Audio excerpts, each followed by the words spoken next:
Hello there, thrill seekers. I got a question on the comments section, and it goes like this. If Zen is not a religion, can you explain what you think is happening during a Zen service? And I thought I'd answered this question on the YouTube channel already, but I went back through about a year's worth of videos and I didn't see any video specifically on this topic. But I have answered this question before on my blog back in 2015, and it's an article called What's the Deal with Zen Ceremonies? So that's been up there for 7 years. But I'm just going to give you kind of a synopsis of that article here on the channel, since people who are watching the videos seem to be interested in this. So let me begin with D.T. Suzuki. He wrote a book called An Introduction to Zen Buddhism, and I believe this book came out in the 1930s. It's one of the earliest Zen books out there in English, and it's still in print, and it still gets quoted a lot. So here is what he says, Suzuki. So D.T. Suzuki being the great dude who wrote a lot of books about Zen back in the past, and if you don't know who D.T. Suzuki is, go look him up. But anyway, here's what D.T. Suzuki says. Zen is not a religion in the sense that the term is popularly understood.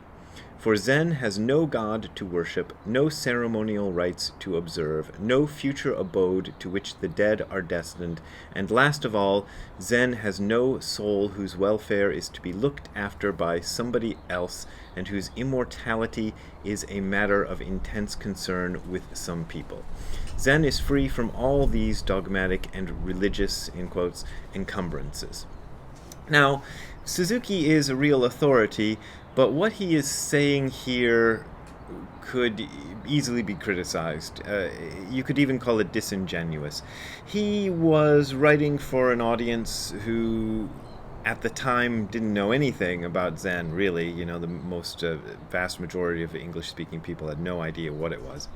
So he could kind of get away with saying this, and I think he's establishing an attitude towards Zen ceremonies that's an interesting one. But to say that there are, let me read it again, no ceremonial rites to observe is wrong. It's just wrong. Zen is full of ceremonies. There's lots of ceremonies in Zen. Now, I had two teachers, Tim McCarthy and Gudo Wafu Nishijima Roshi, who both were not very into the ceremonial side of Zen. So what we generally did in both groups that I was part of was very minimal in as far as ceremonies go. We did Zazen, and the San Francisco Zen Center, for reasons I'll never understand, classified Zazen as a ceremony. I don't know why. I think it was because they have a rule that people have to wear, ordained people have to wear robes for ceremonies, and they wanted people to wear robes for Zazen. Anyway, but I don't think of Zazen as a ceremony. The only other ceremonies we did were, I remember chanting the Heart Sutra once with Tim. In Nishijima Roshi's group, we would chant a verse to open the sutra, as it's called, before he would give a lecture, and we do a verse to close the sutras after a lecture, and it's just this short verse that you say in honor of the teachings.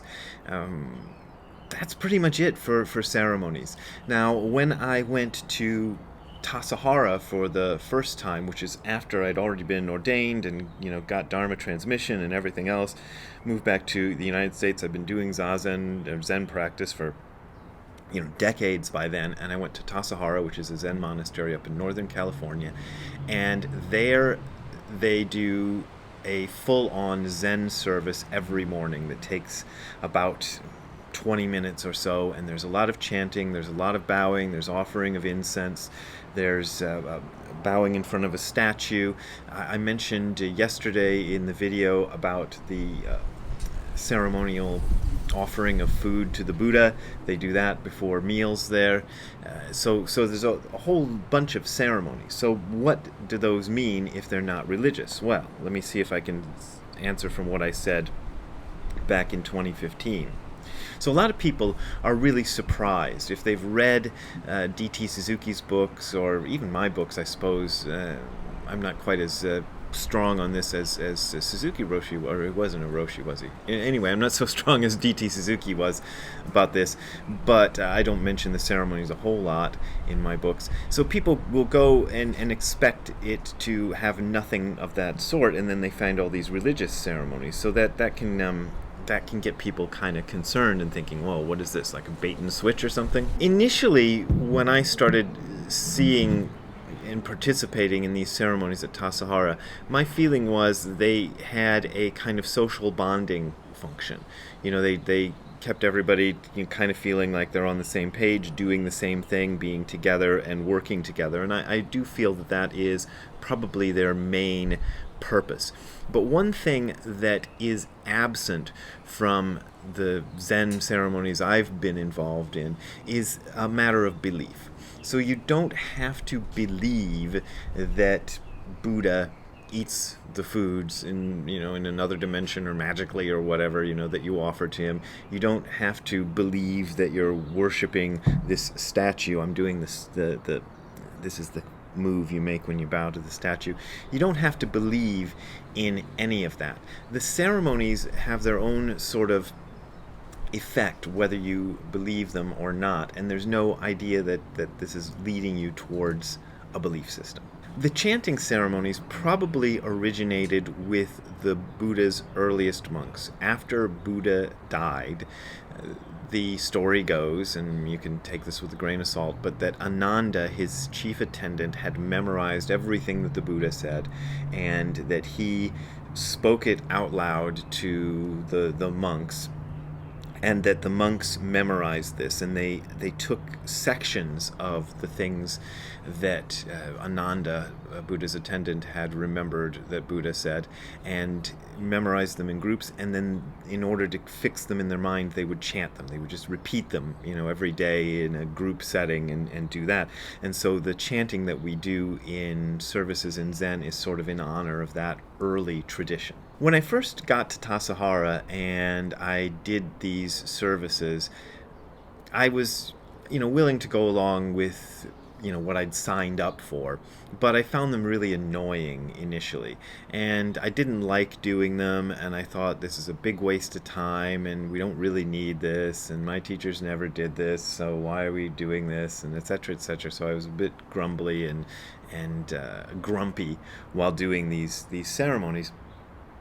But the thing that's kind of turned me around for it is there's a woman named Leslie James who has been at Tassajara like almost since the place first opened, and I don't know if she has a title. She has some kind of a title there now, but that's only happened in recent years.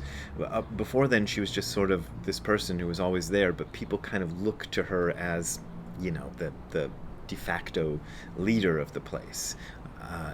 People who go to Tassajara might argue about that, but I got the feeling that people kind of deferred to her as as almost the way they deferred to Suzuki Roshi when he started the place. But there was a ceremony that we went through, and everything went wrong, as sometimes happens, because people just forgot their cues and got it all messed up, and it was a big train wreck. The whole service kind of fell apart so badly that whoever was doshi that day, the practice leader, had to stop it and start it again. So it was a real disaster. Afterwards, Leslie James gave some kind of a talk, I think in the dining room or something, and she just happened to mention the service in the morning and said, well, that's okay, it shouldn't be too perfect. And I think that's kind of the attitude, and I really liked that attitude, that you don't have to get these things right because there's no cosmic force out there, or maybe there is a cosmic force out there, but the cosmic force out there probably doesn't care one way or another whether you get all the ceremonies right. So it's not like there's any damage that's going to happen if you get it wrong. But going through it, I think, is really helpful. And so when this person asked the thing on the comments about what goes on during ceremonies, I said in the kind of semi-sarcastic Zen fashion, bowing, chanting, some ringing bells, some lighting incense. And that's what I feel it is. That's what's going on for me, is that I am doing this activity that I don't really know. I don't really care what it's for that much. It's kind of an enjoyable activity, and it kind of makes it feel like the day has begun. Also, it's a matter of discipline. And I think discipline is very attractive. I think this is something that I should probably do a whole video about. But when things are too free and loose for people, I think we don't like that. We like to have a routine. We like to have something we can count on that happens. I often think that people will. Well, I can tell you about my own life. When I went from working for Tsuburaya Productions to being an independent author and YouTuber and blogger and all the other things that I do, I missed the routine. I missed the routine of having to get up at some time in the morning and do certain things at certain times and have a structure to my day. So one of the first things I realized I had to do in order to be happy was invent a new structure to my day. And one of the things I did was I would do a little Zen service at the beginning of the day. This is one of the things I tried. I don't do it regularly anymore, but it really helped. And it made it feel like, okay, the day has begun, now things are happening.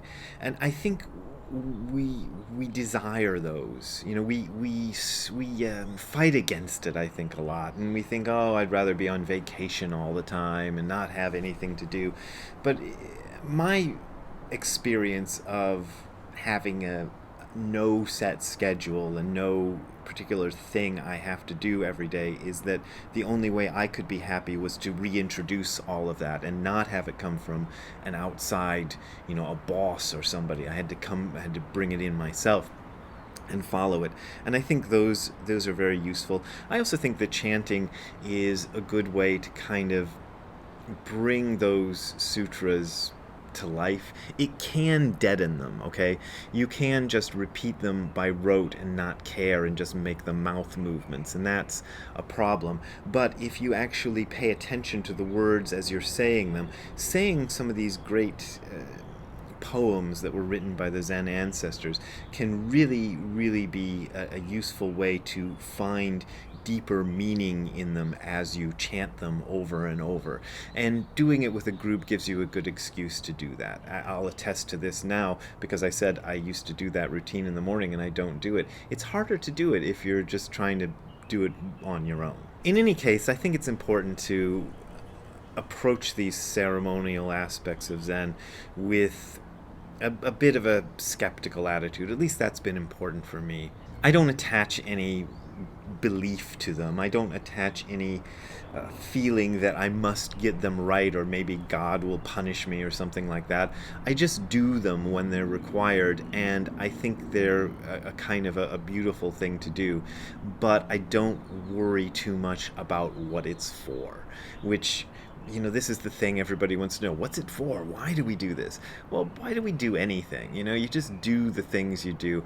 I mentioned about the ritual offering of food in yesterday's video, which, as I just said, in case you missed yesterday's video, that one of the things you do in a Zen temple is offer food to Buddha, and you offer little pieces of whatever you're cooking for everybody else to a statue of Buddha and say some chants and light some incense and ring some bells and stuff, and then everybody gets to eat. There's a whole other aspect of the ceremony, but basically everybody gets to eat. That is kind of like, I watch Ziggy, and Ziggy is a pack animal. Ziggy's my dog, and he doesn't like to eat anything unless he is sure that it's his, that I'm letting him have it, because I am regarded by him as the alpha dog. So he won't eat unless, I put his food down and I have to walk out of the room so he doesn't think I'm going to go eat his dog food. And I think this might be something deeply ingrained in a lot of mammals, and it probably is part of primate culture too, to kind of offer the food to the alpha and then accept it. And if we follow those natural instincts in a way that's not destructive or harmful, of course, we feel better. And I think part of this, the bowing to the statue and all of that, is a way to let those natural instincts that were, built into our bodies and minds, have their play in a constructive way, and make it part of something that is maybe deeper than what most animals can kind of get into. Anyway, that's the deal with Zen ceremonies, so I hope you enjoyed it. If you want to contribute to me being able to buy ceremonial objects, I don't really do that very much, but sometimes I do. You can go to the URL you're seeing on the screen below, which is hardcorezen.info/donate. That is hardcorezen.info/donate. There you'll find links to my PayPal and Patreon accounts. Those are my main and usually only ways of making a living, and I really appreciate your support. But as always, this is offered for free, so you don't have to pay if you don't want to pay. We will see you next time. Have a good time all the time. Bye. Hey Ziggy, what you doing? You sitting in the sunbeam? Waiting for somebody to give you a treat? Yeah, you heard that word. Alright, well, I'll let you do that. Let you get on with your business. See you later, Ziggy.